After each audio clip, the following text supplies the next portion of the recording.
There is a difference between passion and obsession. When you're passionate, everybody cheers you on. Oh, you found your passion? Awesome. Follow your passion. Live with passion. When you're obsessed, they're like, why you gotta be so crazy? Why do you always gotta get things so perfect? Why do you spend so much time here? When you're obsessed, people think you're nuts. If no one thinks you're crazy, you're not yet operating to the outer limits of your potential.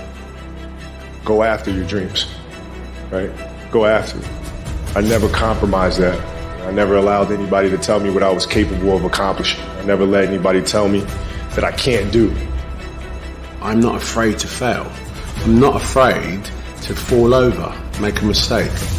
That oftentimes cripples people on the onset of getting into anything.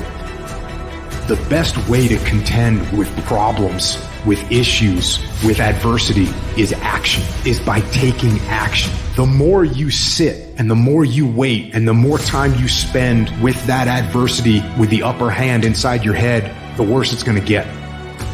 Once something's important to you, it never leaves your mind. If you always dreamt about being a singer-songwriter and you never did it, you will be haunted by that at the age of 70 because it's still right here, stored in the back of your mind. It's something that's meant for you, that's trying to call to you. You see, your dreams, you either pursue them or they fucking haunt you.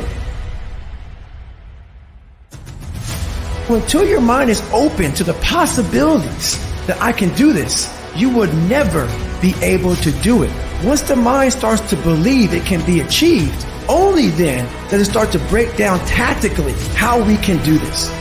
If you look at the greats in anything that, in any walk of life, the greats do things when they don't always want to. And that's the separation. We all think about quitting it's hard. It's hard to process information during pain because that pain takes over and you can't think rationally. You're thinking about fight or flight, save yourself. That's not a rational thought. It's not a thought that's going to get you through hard times. It's all about your mind takes control of you.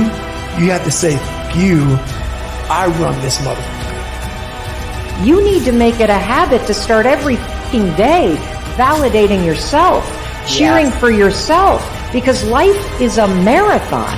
And this might be a challenging leg where you're like, I'm just going to throw in the towel. I'm not going to do that thing. Hell no.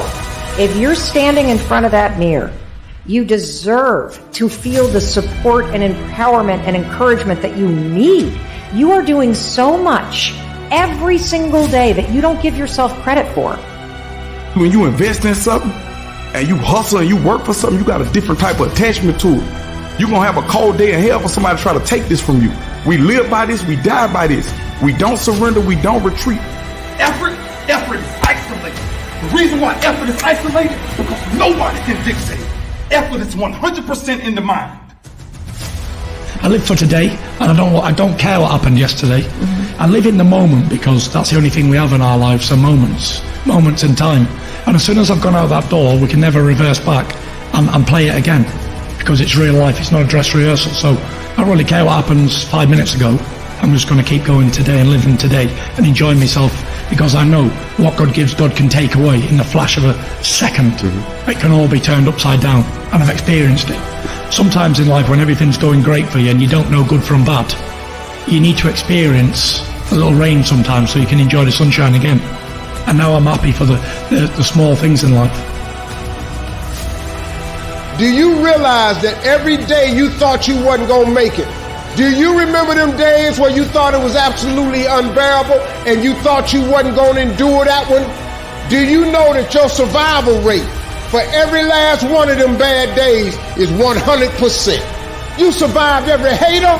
You survived all the evictions. You survived the firings. You survived all the trouble you ever been in.